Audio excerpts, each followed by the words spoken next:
아멘. 하나님의 말씀 보겠습니다. 하나님의 말씀은 마태복음 6장 19절에서 24절입니다.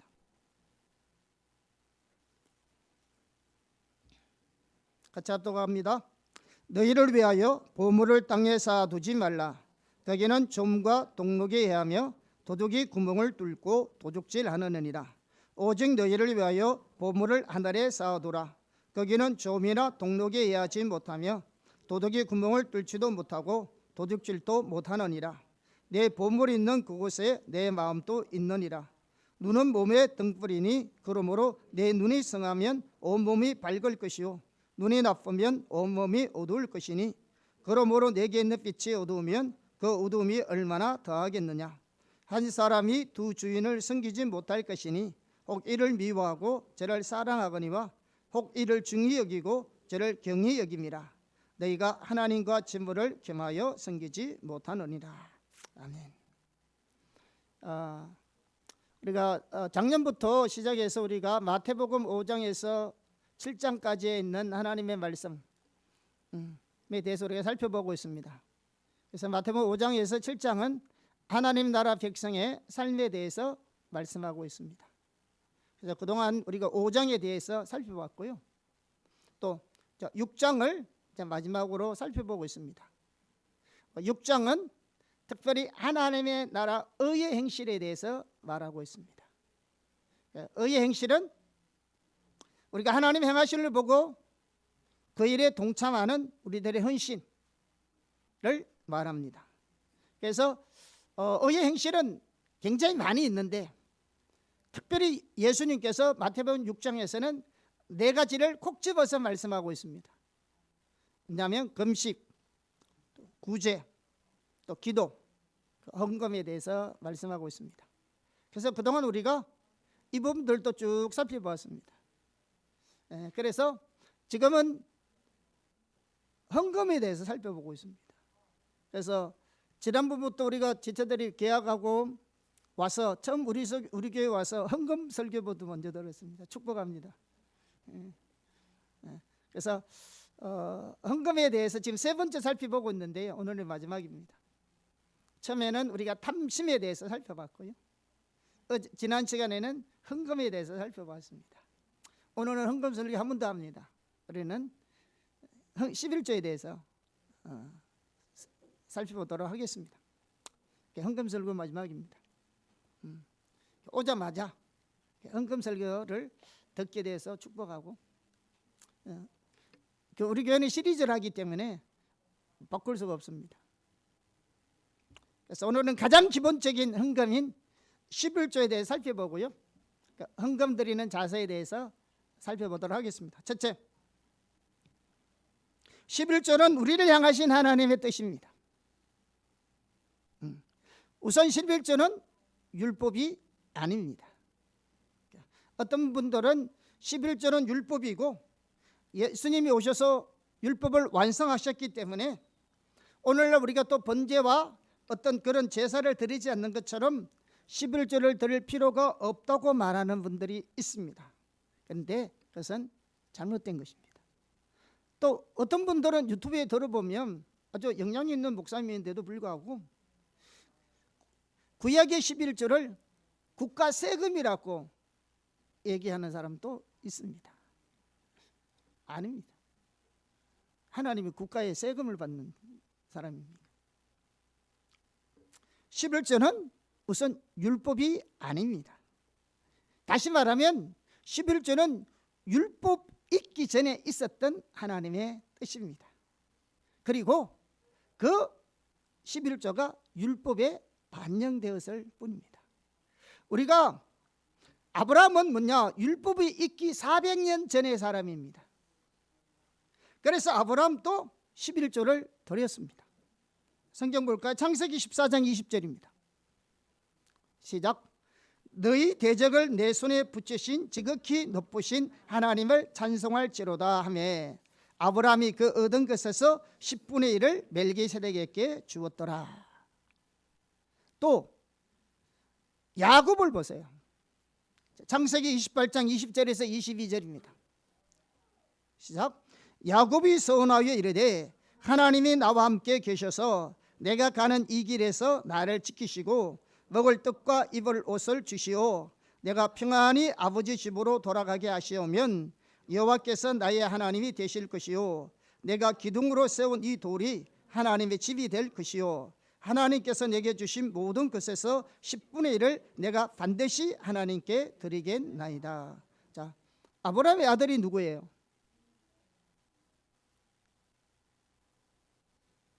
목사님 몰라서 물어보는 거예요. 아브라함 아들이 누구예요? 하나밖에 없는데. 예, 이삭. 예, 감사합니다. 이삭의 아들 누구예요? 야곱이죠. 야곱과 에서죠. 예. 그러니까 아브라함의 손자가 때도 11조를 드렸어요. 그러니까 이삭 때 11조 드리는 것도 없더라도 아마 자기 아들이 11조를 드린 거 보면 11조 드렸겠죠. 11조는 율법 이전에 있었고요. 11조는 하나님의 뜻이고요. 그 하나님의 뜻이 율법에 반영되었습니다. 그래서 당연하게 율법에도 11조가 있습니다. 자, 레위기 27장 30절에서 32절입니다. 자, 살펴보겠습니다. 시작. 그리고 그 땅의 10분의 1 곧 그 땅의 곡식이나 나무의 열매는 그 10분의 1은 여호와의 것이니 여호와의 성물이라.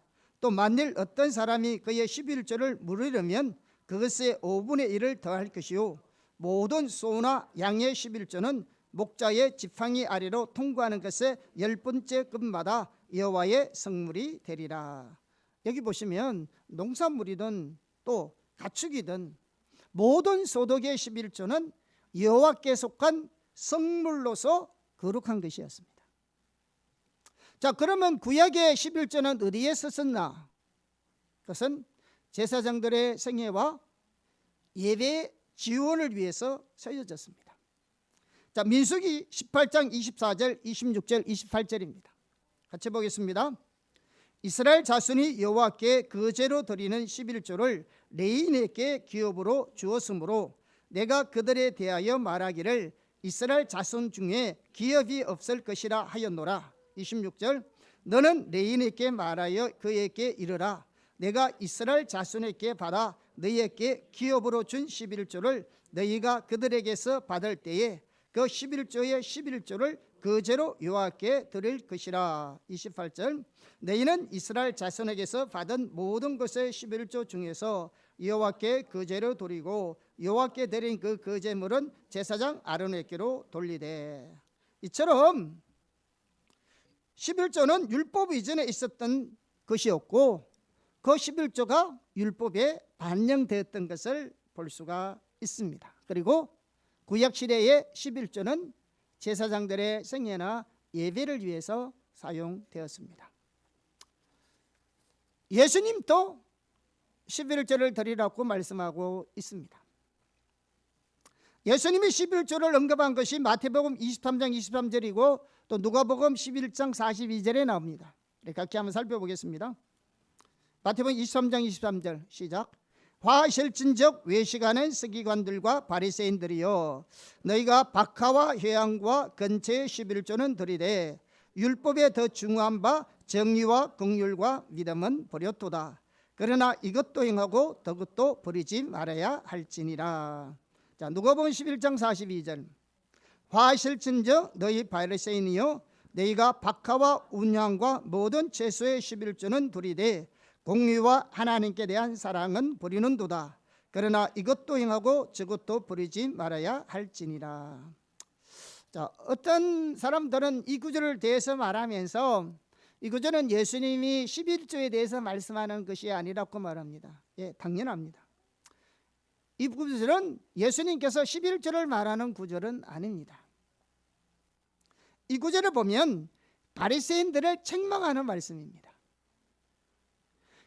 바리새인들이 어떤 사람이냐, 우리가 늘 살펴보았듯이 바리새인들은 누구보다도 의식이 철저했습니다. 안식일을 준수 잘했고 누구보다도 11조 생활 잘했고 누구보다도 하나님 말씀을 묵상했습니다. 그런데 그들은 뭐냐? 그들의 삶에는 신앙의 본질이 없었습니다. 다시 말하면 하나님을 알고 하나님을 사랑하는 것도 없었고, 하나님을 믿지도 않았고,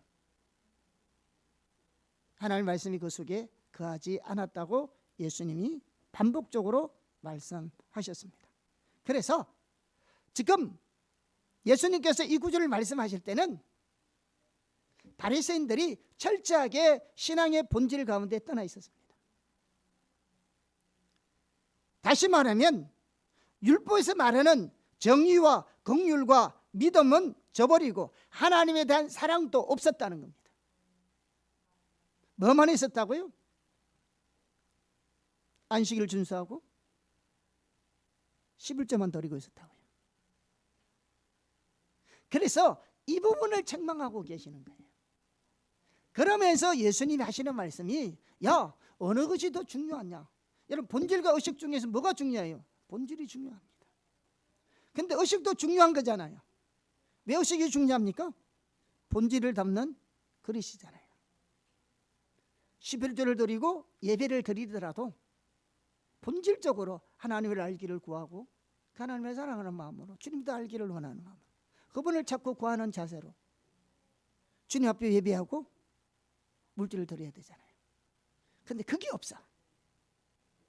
그래서 예수님 그걸 책망하는 거야. 너 예배만 드리고 있잖아. 여러분, 예배도 의식이에요. 예배도 의식이라니까. 의식으로서의 예배의 본질이 뭐예요? 하나님을 알기를 구하여 나오는 겁니다. 그분을 만나기 위해서 나와야 돼요. 그분을 찾아 나와야 돼요. 그분이 어떤 분인지, 그분의 떡과 오중이 뭔지, 그분의 길이 뭔지, 그분을 찾아 나오셔야 한다고요. 여러분, 이 자리에 나올 때 주님을 만나려고 나와야 한다고요.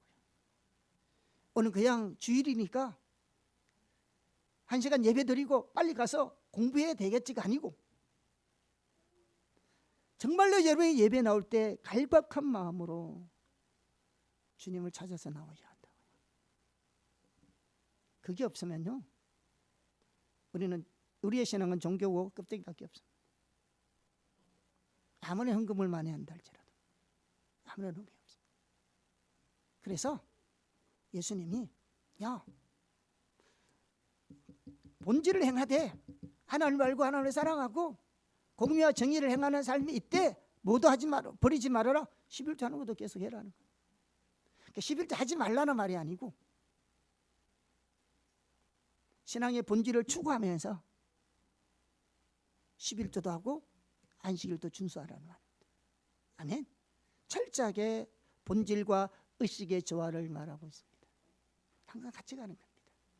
그래서 여기에서도 보더라도 예수님은 11조 하러 가는 겁니다.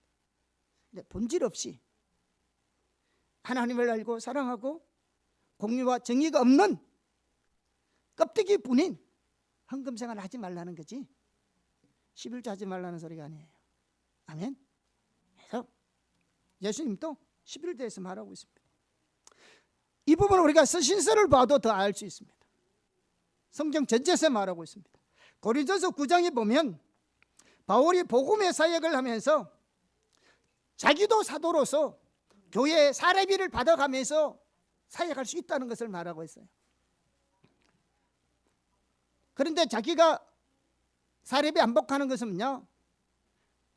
다른 사람에게 피해 안 주고 또 내가 하늘나라에 상급이 없기 때문에 사례비 안 받고 하겠다고 했는데, 중요한 것은 뭘 말하고 있냐면 복음으로 사는 자는 복음으로 먹을 근한이 있다고 말하고 있습니다. 고린도서 9장 13절에서 14절입니다. 같이 보겠습니다. 시작. 성전의 일을 하는 이들은 성전에서 나는 것을 먹으며 제단에서 섬기는 이들은 제단과 함께 나누는 것을 너희가 알지 못하느냐? 이와 같이 주께서도 복음 전하는 자들이 복음으로 말미암아 살리라 명하셨느니라. 자, 바울이 지금 이 말씀을 하고 있는 것은 레위기 7장을 배경으로 하고 있어요. 레위기 7장의 배경을 하면서 지금 이 말씀은 뭐냐면 성전에서 일하는 사람은 성전에서 생계를 공급받는다는 겁니다. 필요를 공급받는다는 겁니다.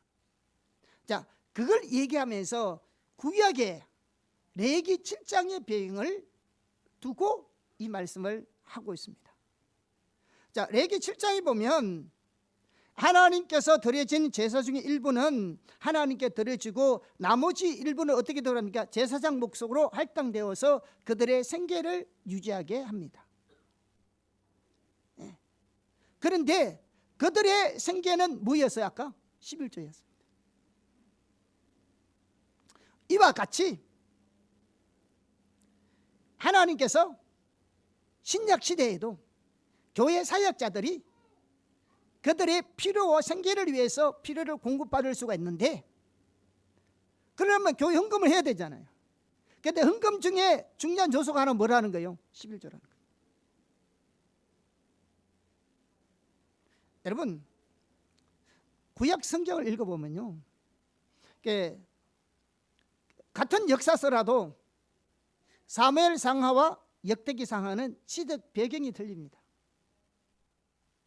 같이 공간복음처럼 사무엘 상하와 열왕기 상하와 역대기 상하는 같이 이렇게 같은 내용이 담겨져 있어요. 우리가 마태, 마가, 누가복음이 같은 내용이 섞여 있듯이 사무엘하, 열왕기 상하는 역대기 상하 안에 다 들어있어요. 공간복음처럼 같은 내용이에요.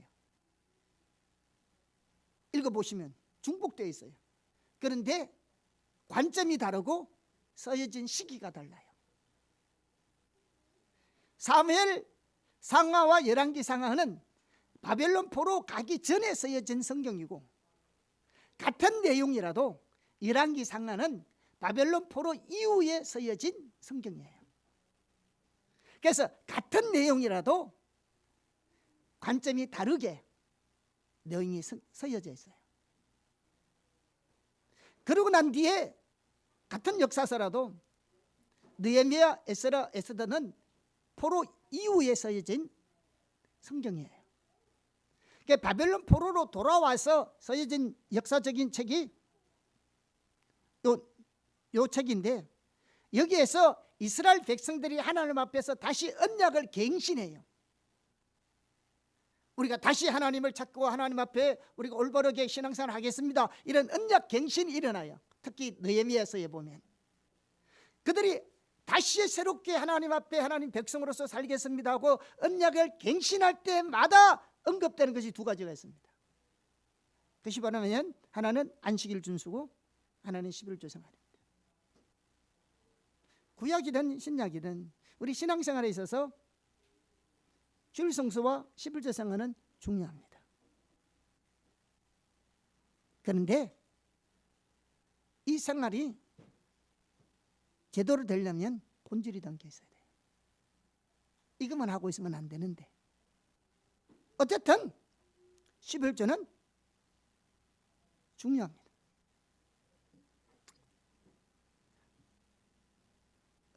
히브리서에 보면 예수님의 우월성에 대해서 설명하고 있습니다. 그런데 보면 히브리서 7장에 보면 멜기세덱 반차를 따르는 11조에 대해서 말하고 있습니다. 우리가 아까 읽어봤지만 창세기 읽어보면 아브라함이 멜기세덱에게 11조를 드렸잖아요. 아까 우리 창세기 읽어봤을 때. 멜기세덱이 누구냐 그러면 멜기세덱은 예수님을 상징하는 인물입니다. 자, 히브리서 7장 1절에서 3절을 한번 보겠습니다. 같이 읽어보겠습니다. 시작. 이 멜기세덱은 살렘 왕이요. 이 살렘이라 말은 예루살렘의 준말입니다. 멜기세덱은 예루살렘 왕이었어요. 자, 이 멜기세덱은 살렘의 왕이요. 계속해서 지극히 높으신 하나님의 제사장이라. 여러 왕을 쳐서 죽이고 돌아오는 아브라함을 만나 복을 빈 자라. 아브라함이 모든 것의 10분의 1을 그에게 나누어 주니라. 그 이름을 해석하면 먼저는 의의 왕이요, 그 다음은 살렘 왕이니 곧 평강의 왕이요, 아버지도 없고 어머니도 없고 족보도 없고 시작한 날도 없고 생명의 끝도 없어 하나님의 아들과 닮아서 항상 제사장으로 있느니라. 이게 구약시대 때 아브라함이 11조를 드렸던 멜기세덱에 대한 신약적 관점입니다. 뭘 말해주겠냐면 멜기세덱은 레위 계통의 제사장들을 보다도 멜기세덱이 더 우월하게 말하면서, 멜기세덱은 누굴 상징한다고요? 예수님. 그래서 레위 계통의 제사장들다 멜기세덱을 통해서 예수님의 우월성을 말하고 있는데, 그들보다 더 우월한 것에 대한 한 예가 뭐냐면 11조로 얘기되어 있습니다.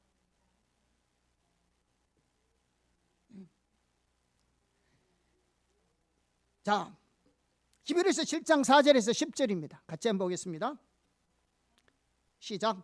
이 사람이 얼마나 높은가를 생각해 보라. 조상 아브라함도 노량목 중 10분의 1을 그에게 주었느니라. 레위의 아들들 가운데 제사장의 직분을 받은 자들은 율법을 따라 아브라함의 의뢰에 난 자라도 자기 형제인 백성에게서 10분의 1을 취하라는 명령을 받았으나, 레위 족보에 들지 아니한 멜기세덱은 아브라함에게서 10분의 1을 취하고 약속을 받은 그를 위하여 복을 빌었나니, 논란의 여지 없이 낮은 자가 높은 자에게서 축복을 받느니라. 또 여기는 죽을 자들이 10분의 1을 받으나 저기는 산다고 증거를 얻은 자가 받았느니라. 또한 10분의 1을 받은 레위도 아브라함으로 말미암아 10분의 1을 바쳤다고 할 수 있나니, 이는 멜기세덱이 아브라함을 만날 때에 레위는 이미 자기 조상의 허리에 있었습니다. 이게 무슨 말이냐 그러면, 레위 계통의 제사장들은 자기 동족에게 11조를 받았잖아요. 그죠? 왜냐하면 레위 계통에게는 하나님이 뭘 안 줬다? 기업을 안 줬잖아요. 그리고 하나님의 기업이라고 말하면서 각 지파들에게 분배시켜서 그들이 드리는 11조로서 생활을 하게 했잖아요. 그죠? 그래서 레위 계통의 제사장들은 자기 동족으로부터 11조를 받았습니다. 그래서 레위 지파는 뭐냐? 11조를 받는 위치에 있어요. 맞죠? 11조 드리는 위치가 있는 게 아니라 11조를 받는 위치에 있습니다. 멜기세덱은 뭐냐? 마찬가지예요. 누구의? 아브라함에게 11조를 받았습니다. 그죠? 뿐만 아니라 멜기세덱은 아브라함을 축복해 주었어요. 그죠? 여기 보면 7절에 보면 논란의 여지 없이 낮은 자가 높은 자에게 축복을 받는다. 다시 말하면 높은 자가 낮은 자에게 축복한다는 말이에요. 고대 사회는요, 축복 행위는 중요한 의미를 지니고 있었습니다. 왜냐하면 신분상으로 높은 자가 낮은 자에게 할 수 있는 겁니다. 그러니까 아브라함이 멜기세덱에게 11조를 드리고 멜기세덱에게 아브라함에게 복을 빌어준 사실은 뭐냐? 멜기세덱이 아브라함보다도 우월하다는 것을 말해주고 있습니다. 왜? 11조를 받았기 때문에. 다시 말하면 멜기세덱은 누구를 상징한다고요? 예수님. 그래서 이런 멜기세덱으로 상징되어지는 예수님의 우월성을 말씀하기 위해서 뭘 했다? 11조에 대해서 얘기하고 있습니다. 그런데요, 이게 더 중요한 게 있습니다. 아브라함이 멜기세덱에게 11조를 받을 때 레위는요, 태어나지도 않았습니다. 그런데 오늘 성경에 보니까 레위 지파도 아브라함과 함께 11조를 드렸다고 말하고 있습니다. 그 이유가 뭐냐 하면, 레위가 직접 멜기세덱에게 11조를 바친 것은 아니지만 레위를 대표하는 아브라함이 11조를 바쳤기 때문에 곧 레위가 바친 것과 같은 행위라고 말하고 있습니다. 이것은 오늘 신약적 관점에서 보면 우리가 신약 시대를 살고 있지만 아브라함이 11조를 드린 것처럼 우리도 하나님께 11조를 드리는 것이 내포되어 있다는 것을 말씀하고 있습니다. 이처럼 11조는 우리가 드려야 할 가장 기본적인 헌금입니다. 그리고 그것이 하나님의 뜻입니다. 그래서 우리가 말라기 성경을 보면 11조를 드리지 않는 것을 가리켜서 도둑질하는 데 있습니다. 자, 말라기 3장 7절에서 12절을 보겠습니다. 시작. 만군의 여호와가 이르노라. 너희 조상들의 날로부터 너희가 나의 규례를 떠나 지키지 아니하였도다. 그런즉 내게로 돌아오라. 그리하면 나도 너희에게로 돌아가리라 하였더니 너희가 이르기를 우리가 어떻게 하여야 돌아가리까 하는도다. 사람이 어찌 하나님의 것을 도둑질하겠느냐. 그러나 너희는 나의 것을 도둑질하고도 말하기를 우리가 어떻게 주의 것을 도둑질하였나이까 하는도다. 이는 곧 11조와 봉헌물이라. 너희 곧 온 나라가 나의 것을 도둑질하였으므로 너희가 저주를 받았느니라. 만군의 여호와가 이르노라. 너희 온전한 11조를 창고에 들여 나의 집에 양식이 있게 하고 그것으로 나를 시험하여 내가 하늘문을 열고 너희에게 복을 쌓을 곳이 없도록 붙지 아니하나 보라. 만군의 여호와가 이르노라. 내가 너희를 위하여 메뚜기를 금하여 너희 토지 소산을 먹어 없애지 못하게 하며 너희 밭에 포도나무 열매가 기한 전에 떨어지지 않게 하리니 너희 땅이 아름다워짐으로 모든 이방인들이 너희를 복되다 하리라. 만군의 여호와의 말이니라. 아멘.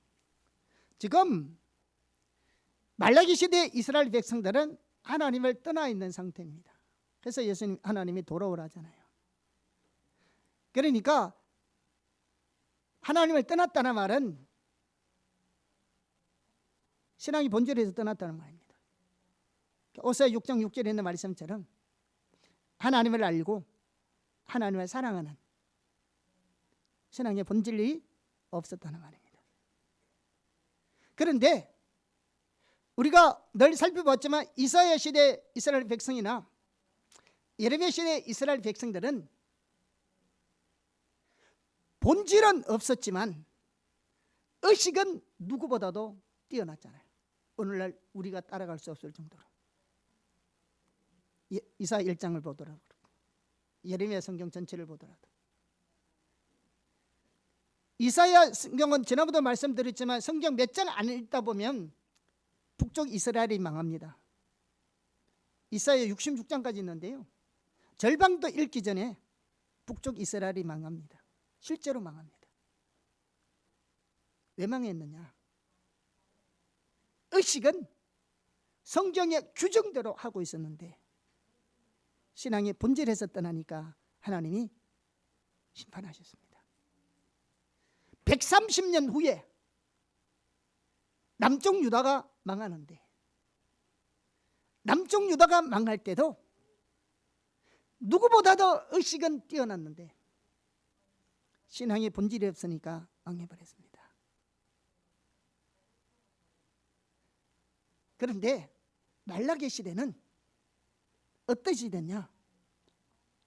본질이 없었을 뿐만 아니라 의식조차도 없었습니다. 그러니까 말라기 시대 이후 400년 동안 영적 암흑기가 시작합니다. 그리고 예수님이 오시지 아니하면 해결될 수 없을 만큼 암흑기죠. 예수님이 오시지 않으면 안 될 정도로 영적 암흑기였습니다. 뭐가 없다고요? 의식조차 사라지고 있습니다. 신앙의 타락은 본질에서 따는 것이 신앙의 타락이잖아요.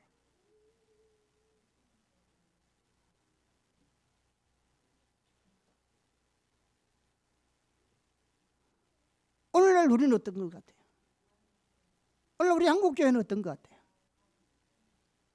의식도 있고 본질도 있습니까? 점점 본질은 고사하고 의식조차도 사라져가고 있습니다.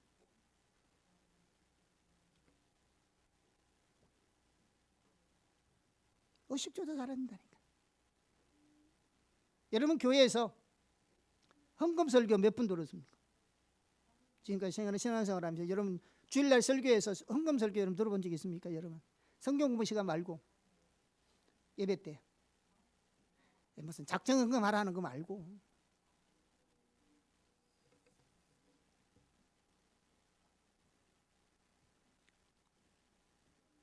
우리가 하나님을 떠난 열매 중에 하나가 뭔지 아세요? 올바른 헌금 생활 안 하는 겁니다.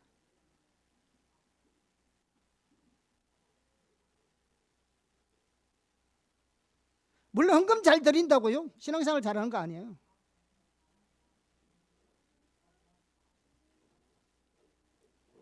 그러나 신앙생활 잘하는 사람은 헌금생활 잘합니다. 참 신앙 가지고 있는 사람은 헌금생활도 잘합니다. 왜? 본질과 의식은 같이 가니까요.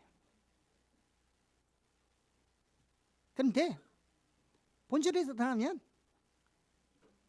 의식도 점점 사라져가고 있습니다. 줄 성서 별 중요하게 생각하지 않습니다. 헌금생활 별로 중요하게 생각하지 않습니다. 우리 학생들인데 학생들 뭐가 돈이 있냐? 내 용돈도 부족한데.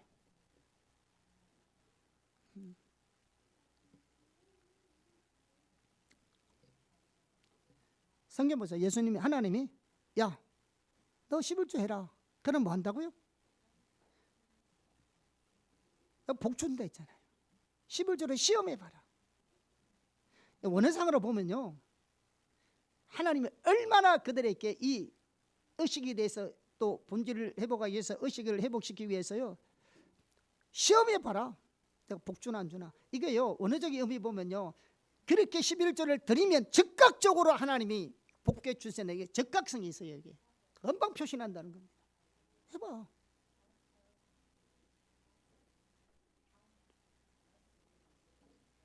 너 금방 표시난다는 거예요. 그런데요 그럼 11조만 잘 되면 복 받습니까? 아니죠. 뭐가 있어야 된다고? 우리가 신앙의 본질 가운데 있어야 한다고요. 참다운 신앙의 본질 안에서 12도 생활도 하고 헌금 생활도 하고 주일 성수도 하고 해야 한다고요. 11조만 잘한다고 복 받는 게 아니라고요, 여러분. 그 말을 하는 것이 아니에요. 우선 본질을 돌아오고 그 본질을 의식에다가 담아서 하나님께 나오라는 겁니다. 아멘. 그렇게 신앙생활 하는 거예요.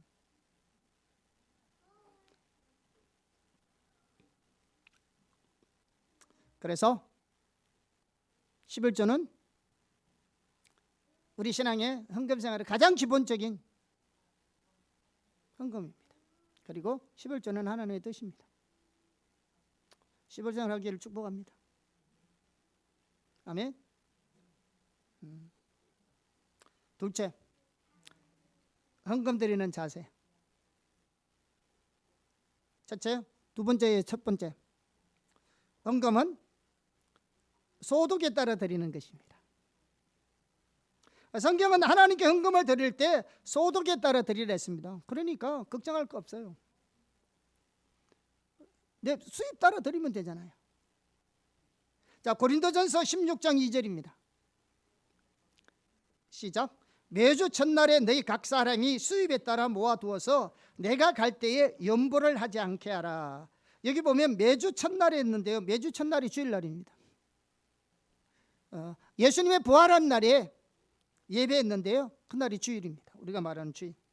어떤 사람은 일요일날 주일이 태양신을 섬기는 날이다 이렇게 하면서, 그런데요 그렇지 않습니다. 우리가 드리는 세상에는 그날이 태양신인지는 몰라도요, 우리가 주일날 예배 드리는 것은 주님이 부활하신 주일이기 때문에 드리는 겁니다. 이게 성경에 명백하게 기록되어 있습니다.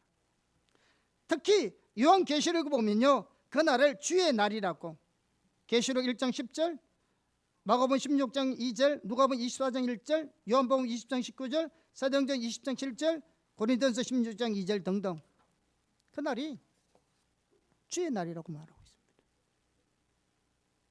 세상 사람들은 그렇게 몰지 않아도 우리는 주일이 주님의 날입니다. 아멘. 그날에 사람이 수입에 따라 모아두었다 헌금하라 했습니다. 우선 헌금은요, 미리미리 준비하는 겁니다. 제가 김에서 목회할 때요, 물론 그분이 이제 은행 직원이니까 그랬는지 몰라도 항상 11 점검할 때 보면 그때는 5만 건이 없었거든. 만 원짜리 빳빳한 한테 신건 만 원짜리를 계속 그렇게 봉투에 이어가지고 헌금하더라. 뭐 은행 직원이니까 그렇겠죠. 어떻든 미리미리 준비해서 뭐 신건이면 뭐 하나님 받고 뭐 헌금은 안 받습니까만은 그만큼 그분이 준비하는 자세가 있는 거죠. 그러면 성경은요, 소득에 따른 헌금을 중요시합니다. 과하게 할 것도 없고 인색하게 할 것도 없이 하나님이 우리에게 주시는 수입에 따라서 헌금하는 겁니다. 그러니까 액수가 중요한 것이 아니고요, 우리에게 주신 모든 물질은 하나님께서 우리에게 맡겨주신 정직의 인식을 가지고 우리가 하나님께 드리는 것이 중요합니다. 이 말은 당연히 11조만 말하는 것이 아닙니다. 우리 교회도 그렇고요. 그러니까 이게 헌금 시간에 바구니 안 돌리잖아요. 예, 뭐 부담 줄까 싶어도 안 돌리는 것도 있고요. 또 뭐 꼭 뭐 안 돌린다고 헌금 안 하겠습니까? 뒤에 헌금함도 있고요. 요즘 대부분 보니까 뭐 온라인으로 헌금하더만요, 다들. 우리 교회도 보니까 헌금함에 헌금하는 것보다는 교회 통장으로 헌금하는 게 더 많아요. 대부분 헌금은 그래요. 뭐 그것도 나쁜 건 아니죠. 예수님은요, 우리가 알다시피 헌금함에 써가지고 누가 얼마나 헌금하느냐 한번 한 날은 날 잡고 보신 적 있잖아요. 부자들이 많은 헌금을 했습니다. 가만히 계셨어요. 그런데 가난한 과부가 헌금하는 걸 보셨어요. 그걸 보시고 난 뒤에 제자들에게 뭐라 말합니까? 자, 칭찬하셨잖아요. 자, 마가복음 12장 43절에서 44절을 보겠습니다. 같이 보겠습니다. 시작. 예수께서 제자들을 불러다가 이르시되 내가 진실로 너희에게 이르노니 이 가난한 과부는 헌금함에 넣는 모든 사람보다 많이 넣었도다. 그들은 다 풍족한 중에서 넣었거니와 이 과부는 그 가난한 중에서 자기의 모든 소유 곧 생활비 전부를 넣었느니라 하시니라. 자, 예수님이 작정과 하루는, 왜냐하면 그 당시에는 헌금이 구제헌금하고 하는 것들이 이렇게 길거리에 많이 헌금하잖아요. 그래서 그 바리새인들이 어떻게 헌금했는지 아시잖아요. 이렇게 막 흔들어 종치고 흔들어서 자 보세요, 오늘 아무개 바리새인들이 오늘 헌금하겠습니다 하고 저 헌금함에 돈 넣고 이렇게 했잖아요. 그래서 구제할 때 오른손이 하는 일을 왼손이 모르도록 하라고 예수님이 가르치는 겁니다. 그것 때문에 하는 겁니다. 그런데 한다는 작정을 보니까 뭐다? 부자들이 헌금을 보고 가만히 계셨어요. 그런데 가난한 과부 헌금 얼마 했습니까? 이 과부가 돈 헌금 얼마 했어요? 얼마 했어요? 2렙돈 했어요. 여러분 2렙돈이면 얼마나 될 것 같아요?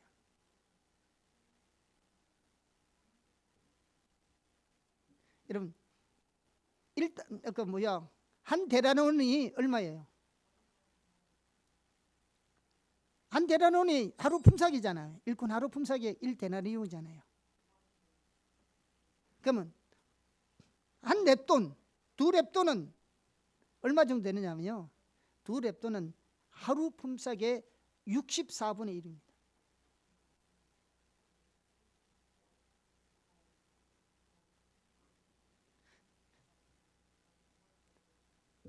64. 그러니까 이게 2렙돈이 하루 품삯이 같으면 다른 사람 64배나 되는 돈의 1밖에 안 되는 거죠. 지극히 적은 돈입니다. 근데 이게 그 과부의 뭐다? 전재산이어서. 전재산은 아니죠. 생활비 전부를 였으니까 생활비 전부죠. 자기 생활비 전부를 였는 것도 쉽지 않습니다. 지극히 적은 돈이라도. 근데 하나님이 그걸 보시고 제자들을 불렀어요. 따로 불렀어요. 이 봐봐, 이 사람.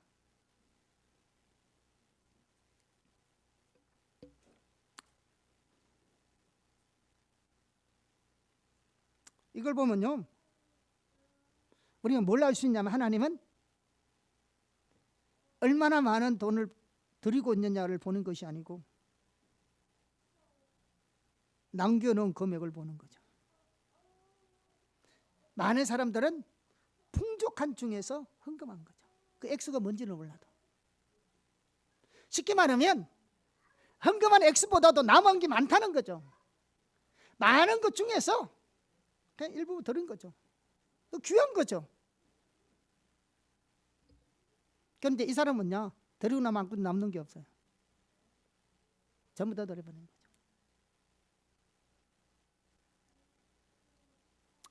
하늘나라 법칙이 땅의 법칙하고 다른 겁니다. 여러분, 만약에 여러분 돈 적게 투자해가지고 많은 것을 벌 수 있다면 거기다가 투자하지. 많이 투자해가지고 적게 버는 것보다 적게 투자해서 많이 버는 게 낫잖아요. 여러분, 없을 때 헌금하는 겁니다. 내 수중에 돈이 적을 때 헌금하는 거야. 비율로 보면 하나님 앞에는 더 큰 금액을 하는 겁니다. 내가 그랬잖아요. 여러분, 변호사 돼가지고 한 달에 100만, 1000만 원씩 받아서 11조 100만 원 하나, 100만 원 받아서 11조 10만 원 하나, 같은 11조지만 하나님 보기엔 전혀 다른 11조예요. 왜? 한 사람은 90만 원 남았고 한 사람은 900만 원 남은 거예요. 이게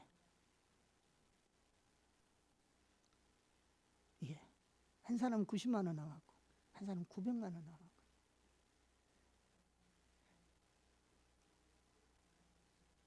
퍼센트로 따지면 10%고 금액으로 보면 10만 원과 100만 원 차이니까 많이 났더라도 하나님은 남은 거 보시는 거죠.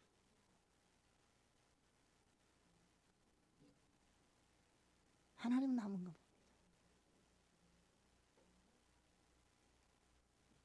그리고요, 우리는 가난하면 헌금 안 해도 되는 줄 알아요.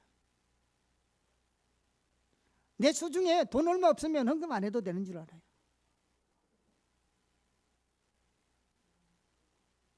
하나님 만약에 이 가난한 과부가 이거 먹고 진짜 굶어 죽을 것 같으면 말리셔야 되잖아요. 그런데 보고 칭찬하셨다니까요.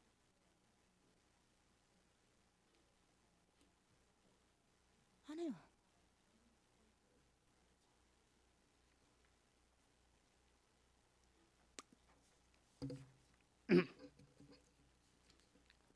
헌금은 소득을 따라 하는 겁니다. 아멘. 둘째, 헌금은 하나님의 은혜로 드리는 겁니다.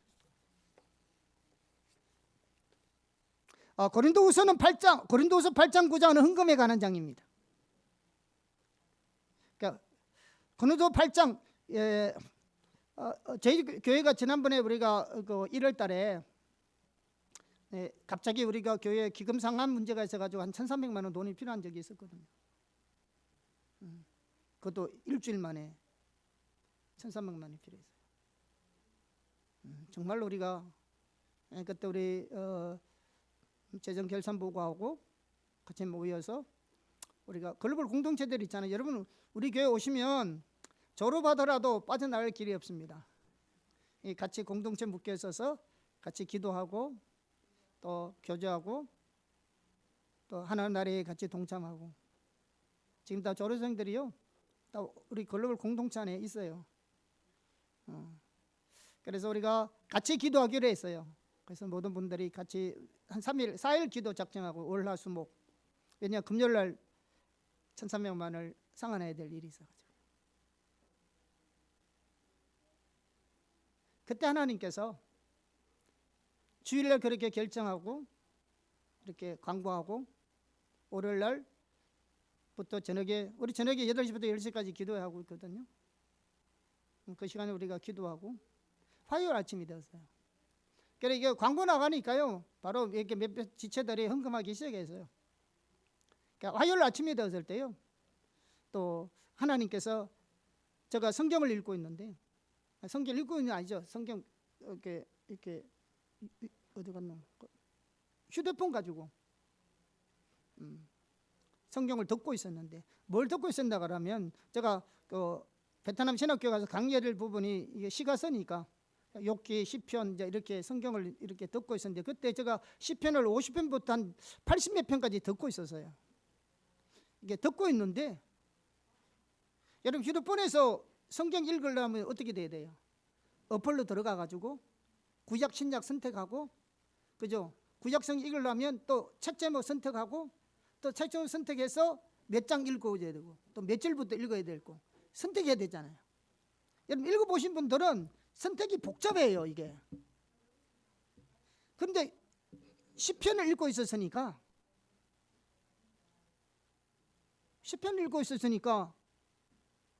뭐 다른 구약 다른 장을 넘어갈 수도 없죠. 건들지도 않았는데 신약으로 넘어간다는 것은 상상도 합니다. 듣고 있는 중인데. 그런데요, 제가 이 휴대폰이 이렇게 떨어져서 저기 이렇게 바로 이렇게 또 잡고 이렇게 다른 데 이렇게 올려놓는데요, 시편 90편 몇 편까지 읽던 게요, 갑자기 고린도후서 5장 1절이 나옵니다. 고린도후서 5장 1절이에요. 여러분 시편을 지금 틀어가지고 듣고 있는데 고린도서 5장 1절이 다시 계속 바로 나온다는 상상도 못해요. 아까 얘기했잖아요. 여러분 해보세요. 집에 가서 어플 깔아놓은 가지고. 그래서 들었어요. 듣다 보니까 끝까지 들었어요. 그중에 뭐냐? 고린도서 8장 9장이 헌금장이잖아요. 들었어요. 듣고 우리가 기도할 때 이 말씀을 읽었어요. 하나님 이 말씀을 주시는 것 같다. 똑같은 설명을 했어요. 하고 있고, 제가 원래는 8장 9장 헌금장인지 알지만 설교 안 하려 했는데 나눠야 되겠더라고요. 그래서 그 내용들을 나누었어요. 화요일 오전에 헌금 올라온 거 보더라도요, 이거 해가지고 1,300만 원 언제 채워지나 할 정도 마음이 생기더라고요. 그런데 하나님이 그 말씀하고 기도하고 나누고, 기도회 끝나고 난 뒤에 10시잖아요. 10시, 제가 일부러 기억이 나서 10시 34분부터 그 다음날 아침 10시 25분까지 헌금이 1,300만 원 채워졌어요.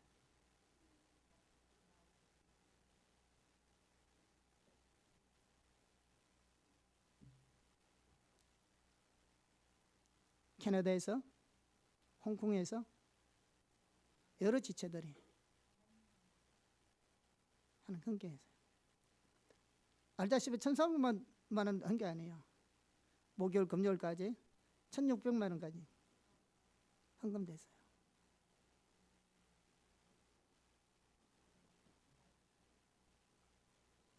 다 지체들이, 우리 성도들이 같이 기도하고 같이 한 마음으로 하나님께 맡기자 그랬거든요. 이번 기회는 우리가 하나님께 맡기고 기도하자.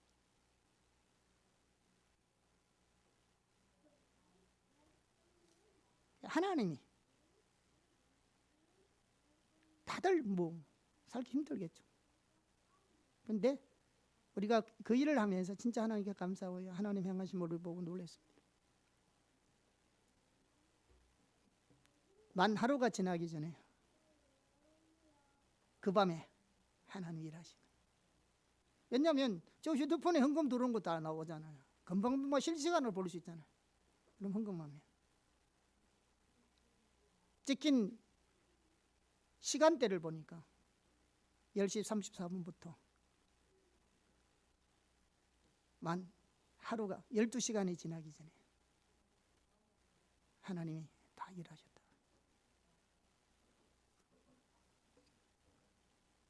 여기 보면 고린도서 8장에 보면 마게도냐 지역에 있는 교회들은 환난의 많은 시련과 극한 가난 가운데서도 넘치는 기쁨으로 풍성한 연부를 넘치도록 하였고 힘대로 하였을 뿐만 아니라 힘에 지나도록 자원하여 성도 섬기는 일에 참여했다고 성경 말하고 있습니다.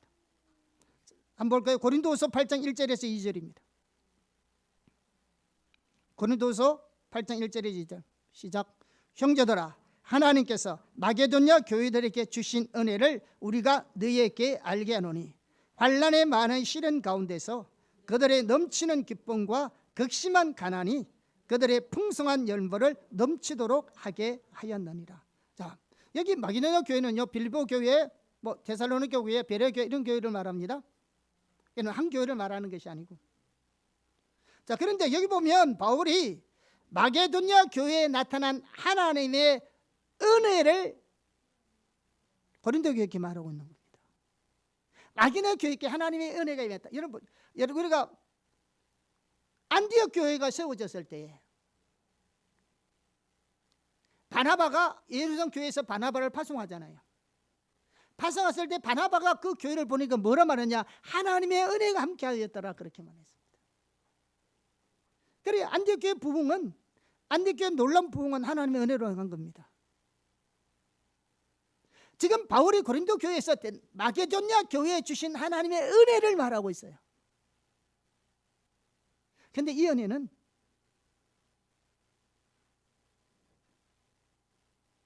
교회 부흥이 아니었어요.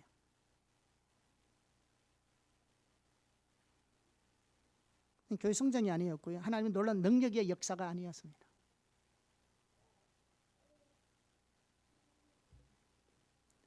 마게도냐 교회에게 주신 하나님의 은혜는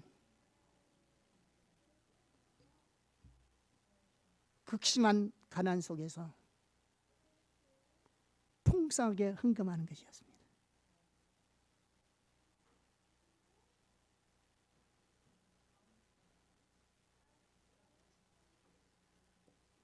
하나님의 은혜가.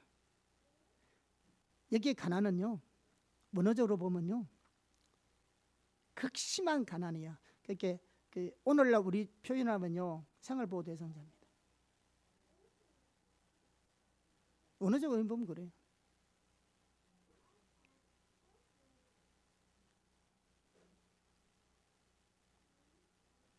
자기들도 생활하기 힘든 사람들이었어요.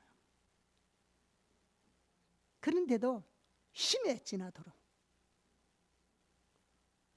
풍성한 헌금을 할 수 있는 것이 하나님의 은혜였다, 이렇게 말합니다. 헌금은 하나님의 은혜로 하는 겁니다. 헌금하는 사람 있어요. 누군들 돈 안 아까워요. 누군들 내가 쓸 돈 없어서 헌금합니까? 여러분, 남아서 헌금하는 건 없습니다. 하나님의 나라 일에 동참하기 위해서 내가 덜 쓸고 동참하는 거지. 내 쓸 거 다 쓰고 헌금하는 사람 없어요. 여러분 부모들도 똑같습니다. 여러분도 똑같을 거예요.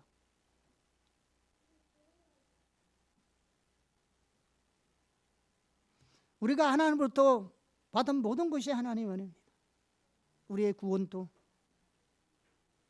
죄 용서도, 지금 우리가 누리고 있는 모든 것이 하나님의 은혜입니다. 우리가 하나님으로부터 아무 조건 없는 하나님의 무한한 은혜를 받은 자라는 것을 인식한다면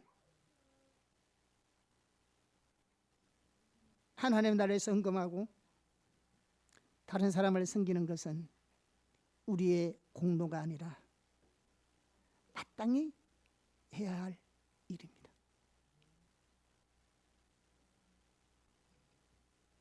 우리가 하나님으로부터 받은 은혜가 크다면, 그래서 은혜 받은 자가 헌금합니다.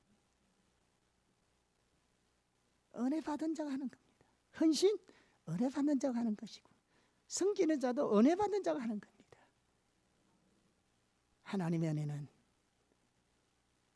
하나님을 향하여 무한한 헌신을 가능케 합니다. 우리가 드리는 지극히 적은 것이라 할지라도 하나님 은혜로 하는 겁니다.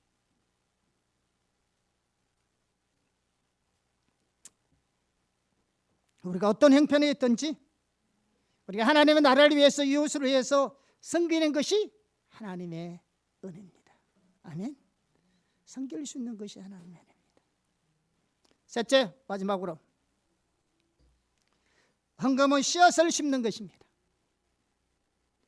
자, 성경은 헌금에 대해서 씨앗을 심는 것으로 비유하고 있습니다. 자, 고린도후서 9장 5절에서 9절을 보겠습니다. 시작. 그러므로 내가 이 형제들로 먼저 너희에게 가서 너희가 전에 약속한 연보를 미리 준비하게 하도록 근면하는 것이 필요한 줄 생각하였노니 이렇게 준비하여야 참 염도 닫고 억지가 아니니라. 이것이 곧 적게 심는 자는 적게 거두고 많이 심는 자는 많이 거둔다 하는 말이로다. 각각 그 마음에 정한 대로 할 것이요 인색하거나 억지로 하지 말지니 하나님은 즐겨내는 자를 사랑하시느니라. 아멘. 자, 여기 보시면요, 헌금에 대해서 매우 중요한 자세를 몇 가지 얘기하고 있습니다. 첫째는 헌금은 미리 준비하는 겁니다. 둘째는 뭐냐? 헌금은 인색하거나 억지로 하는 것이 아닙니다. 싫으면 안 하면 하기 싫은데 억지로 하는 거죠. 헌금하면서도 하는 게 드리면서도 아까워하는 거죠. 그거는 의무감이나 체면 때문에 하지 말라는 겁니다. 여러분 잠언 성경 많이 읽어보세요. 그것도 뭐 엄청나게 헌금 얘기 많이 하는데요. 과도히 아껴도 가난하게 되거니와 흩어 구제하는 자가 복이 됐습니다. 부유하게 된다 했습니다. 여러분 아낀다고 부자 되는 거 아니에요. 흩어서 나눠준다고 가난하게 되는 게 아니에요. 성경은 과도히 아껴도 가난하게 되거니와 흩어 구제하는 자가 부하게 된다고 말합니다.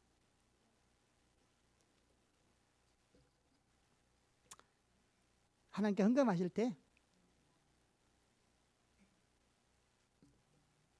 인색하거나 억지로 하지 마세요. 손 달달 떨면서 헌금하지 마시고요. 그냥 소득에 따라 주시는 은혜에 따라 하시는 겁니다. 셋째, 헌금은 하나님의 주신 은혜에 따라 마음에 정한 대로 하는 겁니다. 그러니까 하나님의 헌금은 하나님의 은혜잖아요. 하나님의 주신 은혜에 따라 마음에 정한 대로 하는 것입니다. 여러분 대부분 헌금하는 부모는 이렇게 물어보세요. 무슨 일을 헌금할 때, 예를 들어서 작정 헌금할 때 나 얼마 해야지 마음에 정해놓는데 하나님께 물어보세요. 하나님 은혜 따라 해야 되니까. 나는 요것만큼 하고 싶은데 하나님께 물어보세요. 내 이번에 아까 얘기했잖아. 우리 교회 필요한데 예를 들면 그런 거예요. 1,300원 필요하다고 우리 헌금하자 했을 때 기도합니다. 이번에 얼마 할 거야? 나 10만 원 해야지. 이래 마음에 작정했대. 하나님 우리 하나님 은혜 따라 해야 되니까 하나님께 물어보세요. 얼마 해야 할까요? 물어봐야 되잖아. 하나님께 물어봐야지. 대부분요 내가 생각하는 것보다 하나님이 더 많이 하십니다. 물어보세요. 하나님. 아니 헌금하시는 분들의 간정을 저 목사님 들었어요. 본인이 이번에 얼마 해야지 했는데 하나님께 물어보면 항상 많대요. 한대요. 왜? 하나님 은혜대로 하니까요. 헌금은요 하나님 은혜에 따라서 마음에 정한 대로 하는 겁니다. 그래서 여러분 마음에 정한 대로 하면 돼요. 부담 가지고 필요 없고 은식할 필요 없는 거죠. 하면 되는 거죠. 왜? 하나님 그렇게 하라고 했으니까. 넷째로 중자입니다. 억지로 인색하면 하는 게 아니고요 즐거운 마음을 하는 겁니다. 즐겨내는 자를 사랑한다는 말은 헌금 자주 하는 걸 말하는 게 아니고요 즐거운 마음을 하는 겁니다. 헌금은 즐거운 마음을 하는 겁니다. 헌금하는 게 기쁘잖아요. 여러분 다른 사람에게 밥 한 그릇 사주는 게 좋아요? 얻어먹는 게 좋아요? 여러분 얻어먹을 때도 좋지만 내가 남들에게 사주는 것이 더 기분 좋잖아요. 해보신 분들 알잖아요. 그러니까 성경은 받는 것보다 주는 것이 더 복된 거죠. 여러분 액수와 상관없이 헌금을 하든 헌신을 하든 주방에서 점심 먹고 설거지를 하시던 우리가 주님을 섬기는 것은 즐거운 마음을 하는 겁니다. 신앙생활은 즐거움을 하는 겁니다. 아멘. 기쁨이 있어야 돼요. 하나님이 이런 자세로 흥건한 자들에게 이렇게 말씀하십니다. 8절 9절 보겠습니다. 시작. 하나님이 능히 모든 은혜를 너희에게 넘치게 하시나니 이는 너희로 모든 일에 항상 모든 것이 능력하여 모든 착한 일을 넘치게 하게 하려 하심이라. 기록된 바 그가 흩어 가난한 자들에게 주었으니 그의 의가 영원토록 있느니라 함과 같으니라. 이 말이 뭔 말인지 아세요? 우리가 이런 자세로 하나님께 헌금하면 누구의 도움이나 누구의 원조가 필요 없는 하나님의 모든 은혜가 항상 풍족하게 역사하신다. 하나님께 드려서 우리의 모든 필요를 하나님부터 받는 거예요. 우리의 것으로 이웃을 섬김으로 우리의 필요를 하나님부터 받는 겁니다. 이게 하나님의 영적인 원리예요. 너희로 모든 일에 항상 모든 것이 넉넉하여 모든 일에 항상 모든 것이 넉넉하게 주신대요. 혹시 우리가 이런 하나님부터 필요를 채움을 받지 못하는 이유 중에 하나가 우리가 하나님께 어떤 드리는 것이 하나도 없어서 그런 건 아닐까요? 왜 심는 대로 거두는데?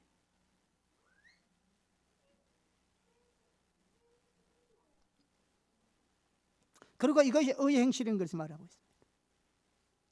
예수님 혼인잔치 때에 우리가 입을 세마포. 그런데 이거 중요한 것이 뭔지 아세요? 심는 대로 거둔다는 겁니다. 적게 심는 자는 적게 거두고 많이 심는 자는 많이 거둔 겁니다. 하나님께서 우리에게 맡겨주신 하나님의 소유인 재물, 즉 하나님께 마땅히 드려야 할 헌금을 드리지 않는 상황에서 하나님의 복을 기대하는 것은 마치 심지 않고 거두기를 기대하는 어리석은 일이라고 성경은 말합니다. 어리석다는 거죠.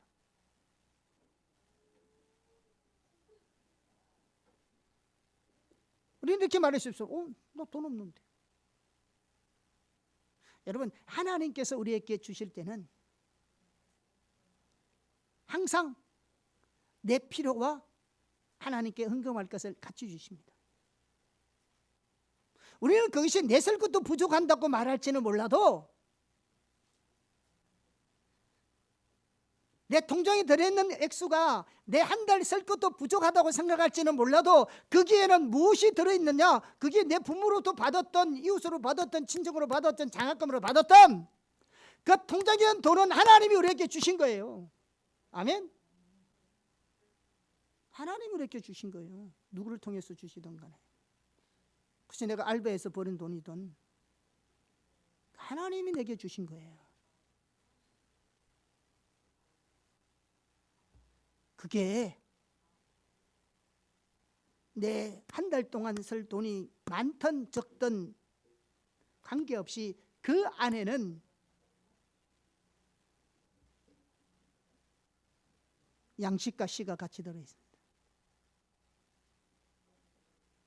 다시 말하면 헌금할 것과 내가 써야 할 것이 같이 들어있는 겁니다. 10절을 보세요. 시작.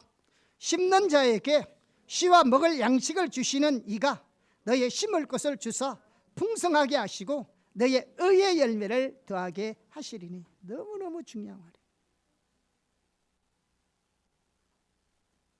하나님께서 씨와 먹을 양식을 주신 겁니다. 심을 것을 왜 주시느냐? 심어야 이걸 풍성하게 해서 그것으로 인해서 더 많이 생길 수 있도록. 그리고 그게 우리다 의의 열매를 더하게 하는 거예요. 의의 행실로.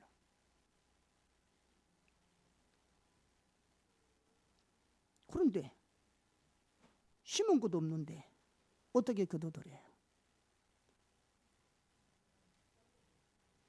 농사 짓는 분들은요, 절대로 종자씨는 먹지 않습니다. 아무리 가뭄이 들고 아무리 먹을 것이 없더라도요, 절대로 먹지 않습니다. 봄에 파종해야 1년 동안 먹고 살 텐데요. 씨앗을 먹는 어리석은 농부는 없어요.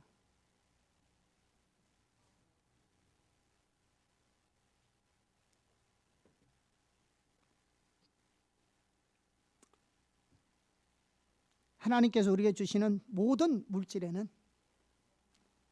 심을 것과 먹을 것이 있음을 기억하셔야 합니다. 그래서 먹을 것은 먹되 심을 것은 심으셔야 합니다. 자, 그러고 난 뒤에 12절 13절을 보겠습니다. 같이 보겠습니다. 시작. 이 봉사의 직무가, 자, 중요합니다. 이 봉사의 직무가 뭔지 아세요? 헌금하는 일을 말합니다. 자, 이 봉사의 직무가 성도들의 부족한 것을 보충할 뿐 아니라 사람들이 하나님께 드리는 많은 감사로 말미암아 넘쳤느니라. 이 직무로 증거를 삼아 너희가 그리스도의 복음을 진실히 믿고 복종하는 것과 그들과 모든 사람을 섬기는 너희의 후한 연부로 말미암아 하나님께 영광을 돌리고. 여기 봉사가 아까 얘기했듯이 구제헌금 말하는 거예요. 그런데요, 이 봉사라는 말은요, 헌금보다도 더 큰 의미가 있습니다. 이 봉사라는 말이 헬라어로 뭐가 되었냐 그러면요, 레이투로 기아스라는 단어예요. 레이투로 기아스. 이 두 단어가 다 합성된 단어인데요, 레이토소라는 단어와 에르고라는 단어가 합성된 단어입니다. 레이토소라는 말은 공중이라는 뜻입니다. 그리고 에르고라는 말은 일이라는 뜻이에요. 이 봉사라는 말은, 이 섬김이라는 단어의 의미는 뭐냐 그러면요, 공적인 섬김이라는 말입니다. 이 말이 무슨 말이냐 그러면요, 어떤 일은, 우리가 헌금하는 일은 하나님의 나라를 위해서든 다른 사람을 섬기는 일이든 또 선교하는 일이든 구제하는 일이든, 이렇게 우리가 이런 하나님 앞에 헌금하는 이런 행위는 어느 한 개인의 일이 아니고 어떤 직분자들만 가져야 될 일이 아니라 또 돈이 많은 자들만 해야 될 일이 아니라 모든 공동체가 같이 일에 참여해야 될 일이라는 말이에요. 공적인 일이라는 말 그 말이에요. 가난한 자나 돈 많이 버는 자나 없는 자나,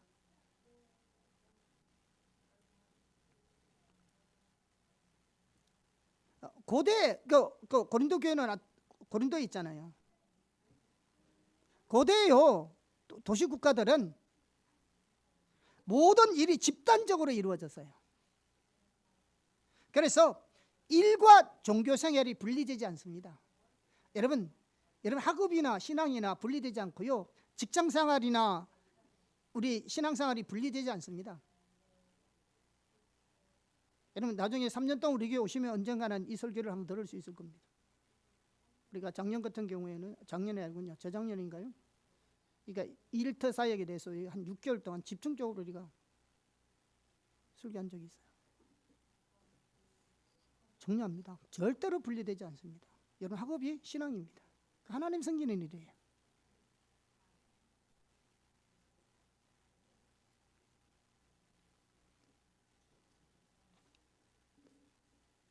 그래서 이 봉사하는 일은요, 이런 일이 있을 때는 우리 모두가 참여하는 겁니다.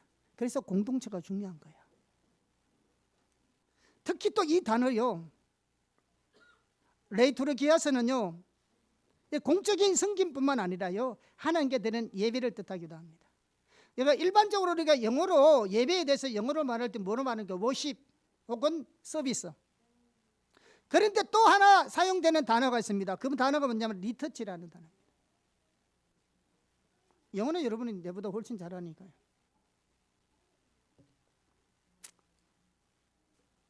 근데요, 이 레이투르기아서에서 나온 단어가 리터치입니다. 다시 말하면요, 고린도 교인들의 헌금 행위는 하나님께 드리는 자발적인 예배 행위라는 겁니다. 지난 시간에 우리가 지난주에 오신 분들은 들었지만 헌금은 하나님께 드리는 예배 중에 하나라 했잖아요. 그런데 원어적인 의미를 보더라도 예배의 의미가 담겨져 있습니다. 헌금으로 드리는 예배입니다. 뿐만 아니라 헌금 행위는 뭐냐? 성경에 보니까 그리스도의 복음을 진실히 믿고 있다는 믿음의 진성성을 행동으로 명백하게 증명하는 것이라 했습니다. 그렇잖아요. 저 보세요. 13절에 이 직무로 증거를 삼아. 이 직무가 뭐랬어요? 헌금 생활하는 거. 혹은 하나님 나라 일에 동참하는 일들. 이걸 증거로 삼아서 뭐라고요? 너희가 그리스도의 복음을 진실히 믿고 있는 것을 증명해내라. 우리가 진짜로 복음으로 사는 자는 헌금하는 일에, 하나님 나라의 일에 적극적으로 동참합니다. 우리 교회는 교회 사이즈를 보면 아무 일도 못합니다. 헌금도 그렇고. 그런데 하나님이 하락을 하면 순종하는 교회입니다. 그러니까 이만큼 교회가 세워진 겁니다. 그리고 베트남 사역도 하게 되고요. 교회 예산 가지고 무슨 일을 하면 우리 교회는 아무 일도 못한다고요. 근데 하나님의 행하심을 보고 주님이 하기를 원하시면 우리가 할 수 있는 만큼 믿음으로 순종하고 따라갑니다. 지금까지 그렇게 세워져 오셨습니다. 우리가 정말로 예수를 제대로 믿고 복음으로 산다면 헌금하는 일은 부담스럽지 않습니다. 자, 갈라디아 6장 7절입니다. 같이 마지막으로 읽어보겠습니다. 시작. 스스로 속이지 말라. 하나님은 업심여김을 받지 아니하시느니 사람이 무엇으로 심든지 그대로 거두리라. 아멘. 세상에서 가장 불쌍한 자가 자기를 속이는 겁니다. 하나님은 업심여김을 받지 않습니다. 사람이 무엇을 심든지 그대로 거둘 것이라 했습니다.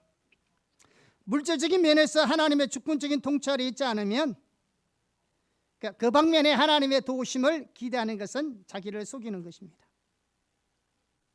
우리는 하나님의 은혜 없이는 살 수 없습니다. 우리 모든 그것은 하나님의 은혜로 말미암아 우리에게 주어지는 겁니다. 정말로 우리에게 필요한 것이 뭔지 아세요? 여러분, 돈이 아니에요. 어떤 백그라운드도 아니고요. 어떤 여러분의 라이선스도 아닌데 정말 우리에게 필요한 건 하나님의 은혜입니다. 하나님의 은혜입니다. 어차피 우리의 인생이 하나님의 은혜가 필요하다면 하나님 앞에 올바로 서십시오. 하나님 진리 앞에 올바로 서시라고요.